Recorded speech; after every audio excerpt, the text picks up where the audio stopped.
Hey, I'm Ron Drotos from keyboardimprov.com, and welcome to our journey through the real book number 189, which is the great classic Is You Is or Is You Ain't My Baby by Louis Jordan.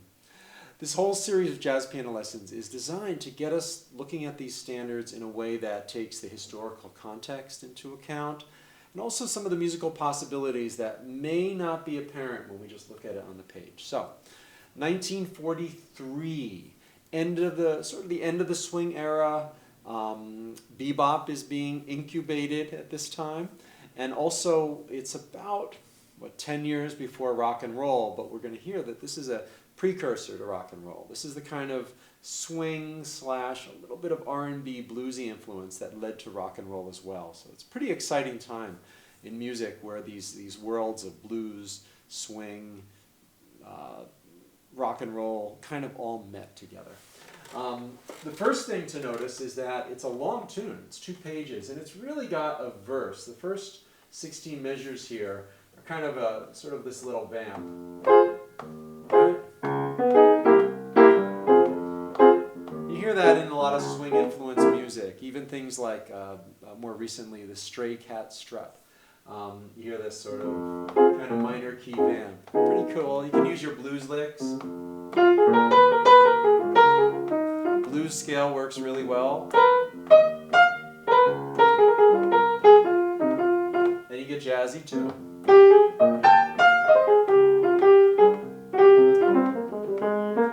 That's why it's kind of in that world where all those worlds meet, right? Blues, jazz, a little bit of rock. You get a little rock there too. So that's basically the first 16 bars. It's like an introductory verse in tempo. And then the chorus is my baby. And there's a lick that is on the record. It goes, it's an F minor chord. We're going to outline an F minor 7th, F, A flat, C, E flat, and then go down to a D. 1. So it's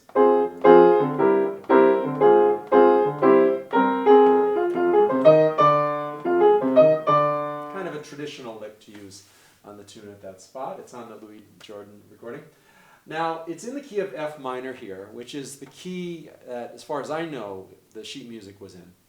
But the record's in E minor. Go figure that one out, right? I don't know why. Why was it published in a different key? I don't know. But Louis Jordan does it in E minor. And Dinah Washington sings a great version too, the jazz singer, in A minor. So you might want to learn it in those keys as well. You know, if you're working with a male singer, it's mostly a vocal tune. If you're working with a male singer, you might want to do it in E minor, not F minor, because they're singing along with the record. Or a female singer, they might be singing along with Dinah Washington, and they want it in A minor. So learn it in these keys. That's the A minor or E minor.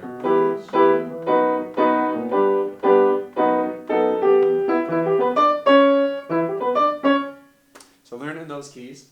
I thought I would play it in F minor for this, just because you're probably looking at the real book, if you're journeying through the real book with me. It's in F minor. A lot of people do play it in F minor.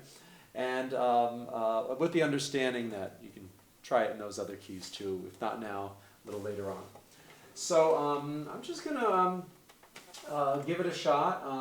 You'll hear some rock.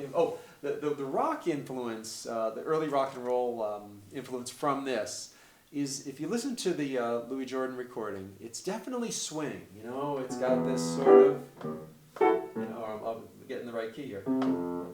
It's definitely got this kind of a cool jazzy thing, laid back swing. But there's a little backbeat on the drums. And that's the kind of swing music that influenced Chuck Berry and the early rock and rollers. This is sort of really old school R&B in a way from the 40s. So here we go. Let's see. You'll hear all types of influence. Jazz, blues, and a little bit of R&B here.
of fun. I don't even know what those last chords are that I played. Just kind of did a lot of,